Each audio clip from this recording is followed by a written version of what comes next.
Assalamualaikum warahmatullahi wabarakatuh. Halo semuanya, semoga kalian semua dalam keadaan sehat selalu ya. Perkenalkan, saya Tania Rahmadianti dari Program Studi Pendidikan Administrasi Perkantoran Fakultas Ekonomi Universitas Negeri Jakarta. Nah, pada video ini bertujuan untuk memenuhi nilai UAS mata kuliah wawasan pendidikan dengan dosen pengampu Dr. Kori Yohana MM.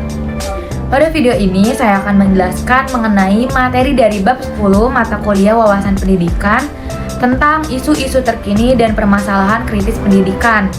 Nah, topik kasus yang akan saya angkat dari bab tersebut yaitu mengenai dampak ekonomi terhadap mutu pendidikan di Indonesia. Tentunya kalian penasaran kan mengenai topik yang akan saya bahas? Maka dari itu mohon disimak ya penjelasan berikut ini. Latar belakang dari kasus dampak ekonomi terhadap mutu pendidikan di Indonesia yaitu ekonomi merupakan pengaruh penting bagi terselenggaranya pendidikan. Di tengah ekonomi krisis seperti sekarang ini membuat masyarakat banyak yang mengalami putus pendidikan, tidak lain dan tidak bukan karena faktor ekonomi. Banyak anak yang putus sekolah karena tidak adanya biaya sehingga tidak memungkinkan untuk melanjutkan sekolah dan memilih untuk bekerja guna membantu memenuhi kebutuhan hidup keluarga. Namun, di balik itu semua pasti adanya cita-cita tinggi dari orang tua untuk menyekolahkan anaknya hingga ke jenjang yang lebih tinggi. Hal tersebut bertujuan untuk merubah nasib keluarga dan menaikkan derajat kedua orang tua. Namun, keinginan tersebut terhenti karena faktor ekonomi. Nah, pengaruh ekonomi juga berdampak pada mutu pendidikan, yang dimana rendahnya mutu pendidikan berkaitan juga dengan sumber daya manusia. Seperti yang dikatakan bahwa orang yang memiliki ekonomi tinggi bisa menempuh jenjang pendidikan setinggi-tingginya dengan nyaman dan layak.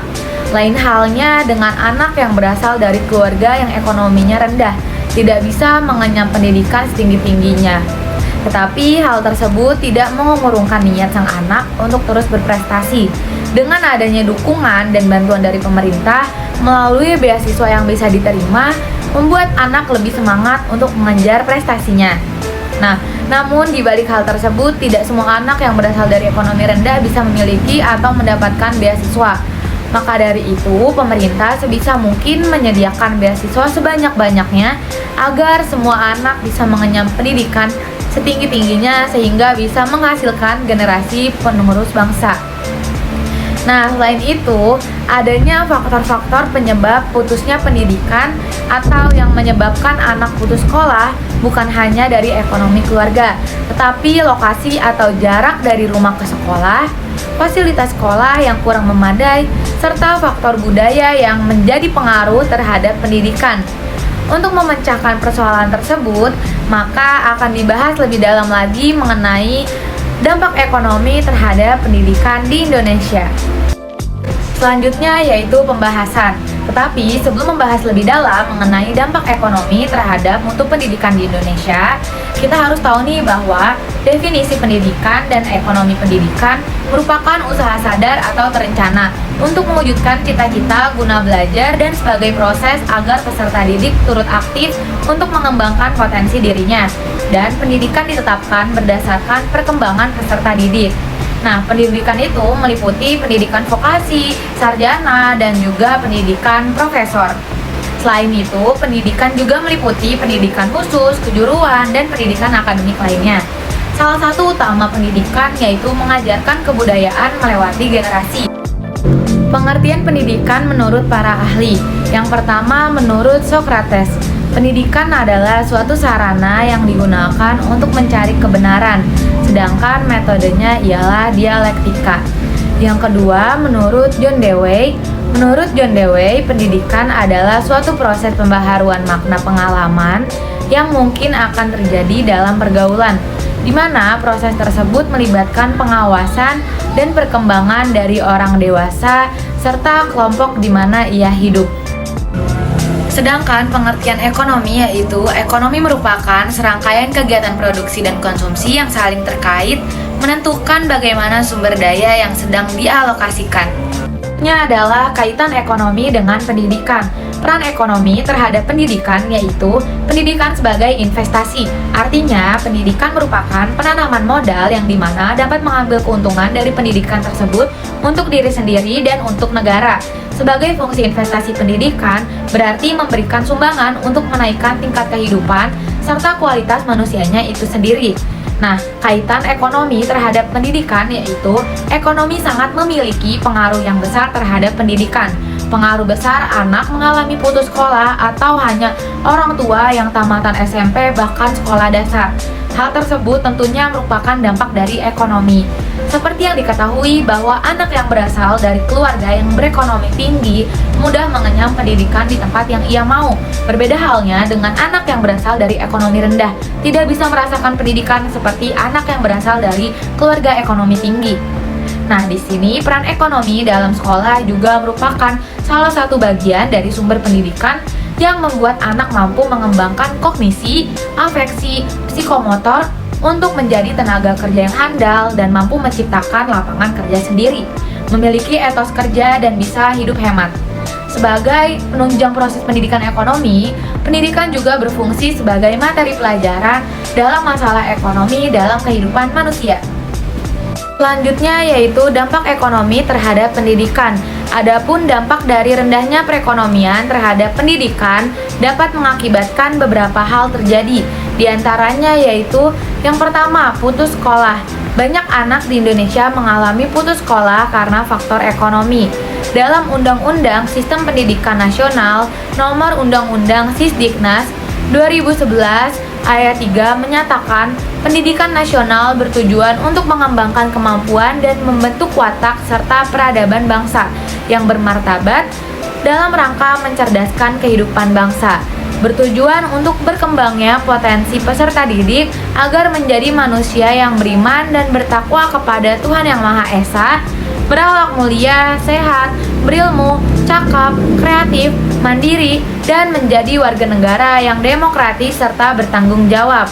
Anak dapat dikatakan putus sekolah ketika di mana seusianya yang seharusnya sekarang berada di kelas atas namun terhenti karena satu dan lain hal yang mengharuskan sang anak tidak sekolah lagi, tetapi melakukan aktivitas yang dilakukan oleh orang di atas usianya. Yang kedua yaitu kemiskinan. Rendahnya sumber daya manusia merupakan pengaruh dari ekonomi, karena ekonomi bisa menciptakan sumber daya manusia yang tinggi. Dari rendahnya ekonomi tersebut dapat menyebabkan ekonomi yang kurang memadai, karena tujuan pendidikan salah satunya yaitu untuk mensejahterakan kehidupan bangsa dan mencerdaskan bangsa. Kemiskinan dilihat sebagai ketidakmampuan seseorang untuk memenuhi kebutuhan hidupnya, seperti yang diketahui bahwa orang tua yang menjadi penentu terhadap pendidikan sang anak. Karena ketika anak berada di bawah umur dan belum mengerti apa-apa, pastinya anak tersebut tidak bisa menentukan pendidikannya selain dari bantuan orang tuanya sendiri. Yang ketiga adalah pengangguran. Pengaruh ekonomi terhadap pendidikan yaitu jika rendahnya ekonomi kemudian dapat menyebabkan putus sekolah, dapat menciptakan pengangguran atau tidak memiliki pekerjaan. Pengangguran terbagi beberapa jenis, yaitu yang pertama, pengangguran terbuka. Pengangguran terbuka ini adalah pengangguran yang tidak memiliki pekerjaan. Bisa jadi karena belum mendapatkan pekerjaan atau memang tidak mau bekerja. Nah, pengangguran terbuka ini disebabkan oleh lapangan kerja yang tidak tersedia atau tidak adanya kecocokan antara lowongan kerja dan latar belakang pendidikan. Yang kedua, pengangguran terselubung, yaitu pengangguran yang terjadi karena tenaga kerja yang tidak bekerja secara optimal atau produktivitasnya rendah. Kondisi ini bisa disebabkan karena ketidaksesuaian latar belakang pendidikan atau pekerjaan tidak sesuai dengan bakat dan kemampuan pekerja. Nah, yang ketiga yaitu pengangguran siklikal, di mana kondisi ini terjadi karena adanya perubahan dalam kegiatan perekonomian negara. Mundurnya perekonomian akan mengakibatkan daya beli masyarakat yang juga menurun, sehingga perusahaan akan mengurangi produksi dan memberhentikan karyawannya. Tentunya dari semua hal tersebut terdapat faktor yang menyebabkan hal tersebut terjadi. Nah, faktor penyebab rendahnya mutu pendidikan diantaranya yaitu yang pertama, kurangnya fasilitas pendidikan yang memadai. Maksudnya, fasilitas pendidikan merupakan pengaruh anak untuk bersemangat sekolah atau belajar. Tentunya dari fasilitas pendidikan yang memadai dapat menunjang anak untuk mengembangkan potensinya di sekolah. Karena ketika anak mendapatkan suasana belajar yang nyaman, rapi, dan terpenuhi, maka anak tersebut akan merasa mendapatkan dorongan atau motivasi untuk belajar. Nah, fasilitas di sekolah juga mengalami kesenjangan. Contohnya fasilitas di sekolah pedesaan dan perkotaan, tentunya fasilitas di perkotaan cukup memadai. Berbeda halnya dengan fasilitas sekolah yang ada di pedesaan, yang kurang mendapatkan perhatian dari pemerintah.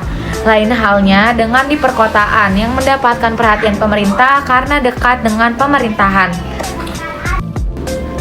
Yang kedua yaitu kualitas tenaga pendidik.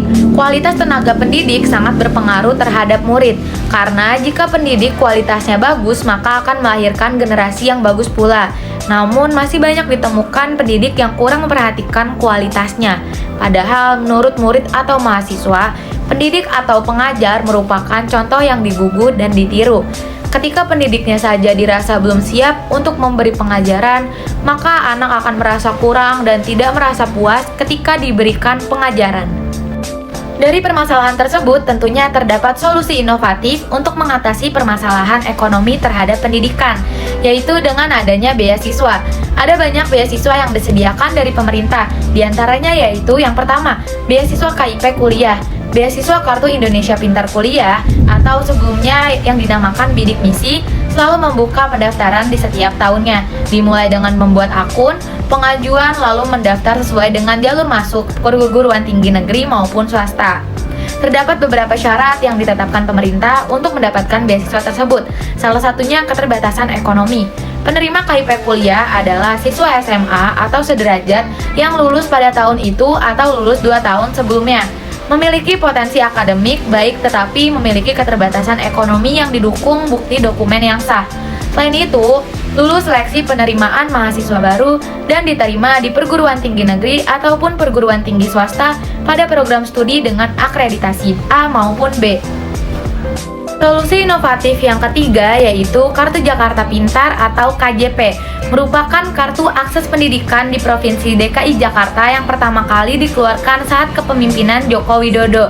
Di era kepemimpinan Anies Baswedan saat ini, KJP dioptimalkan menjadi KJP Plus. Manfaat dan dampak positif yang diharapkan dari siswa penerima KJP, kartu ini dapat diakses oleh semua warga Jakarta yang ekonominya kurang mampu. Solusi yang terakhir yaitu pemerataan fasilitas pendidikan. Pemerataan pemberian sarana prasarana pendidikan di sekolah menjadi penunjang utama performa sekolah tersebut. Semakin bagus atau semakin lengkap fasilitas pendidikan yang ada, maka anak yang belajar pun akan merasa puas karena kemampuan atau potensinya mendapatkan dukungan atau motivasi dari sekolahnya sendiri. Sehingga dalam melakukan kegiatan belajar mengajar dapat berjalan dengan lancar dan sebagaimana mestinya. Kesimpulan dan saran, menurut saya penyebab hal tersebut bisa terjadi karena faktor ekonomi keluarga, yang dimana rata-rata pendidikan hanya sampai tamatan SMP atau bahkan di bawahnya. Selain itu, faktor ekonomi juga menyebabkan anak putus sekolah karena membantu atau mencari nafkah untuk menghidupi kebutuhan sehari-hari. Hal tersebut membuat kasus putus sekolah di Indonesia meningkat. Selain karena faktor ekonomi, kurangnya kesadaran diri terhadap pentingnya pendidikan yang menyebabkan adanya pikiran bahwa pendidikan itu tidak terlalu dan tidak berdampak untuk masa depan. Maka dari itu, anak berpikir untuk putus sekolah dibandingkan sekolah yang mengharuskan belajar, dan belajar. Padahal nyatanya pendidikan sangat penting, apalagi di era globalisasi seperti sekarang ini, yang dimana persaingan sangat ketat, apalagi dari segi pendidikan. Dari mulai mencari pekerjaan, pasti dilihat dari pendidikan orang tersebut. Rendahnya sumber daya manusia juga berkaitan dengan pendidikan manusianya sendiri. Karena semakin tinggi tingkat pendidikan, maka akan melahirkan generasi bangsa yang baik yang dapat memajukan bangsa.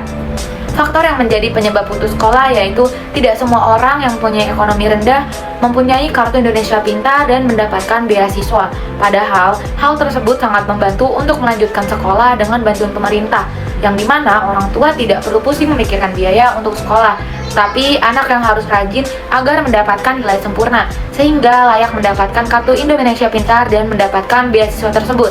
Selain itu, pemerataan fasilitas pendidikan juga sangat perlu diperhatikan oleh pemerintah agar sekolah yang berada di pedesaan maupun di perkotaan mendapatkan kesetaraan terhadap fasilitas pendidikan tersebut. Baik, sekian penjelasan dari saya mengenai bab 10 mata kuliah wawasan pendidikan, yaitu isu-isu terkini dan permasalahan pendidikan. Nah, topik kasus yang saya angkat yaitu dampak ekonomi terhadap mutu pendidikan di Indonesia. Sekian dari saya, semoga bermanfaat. Kurang lebihnya mohon maaf. Wassalamualaikum warahmatullahi wabarakatuh.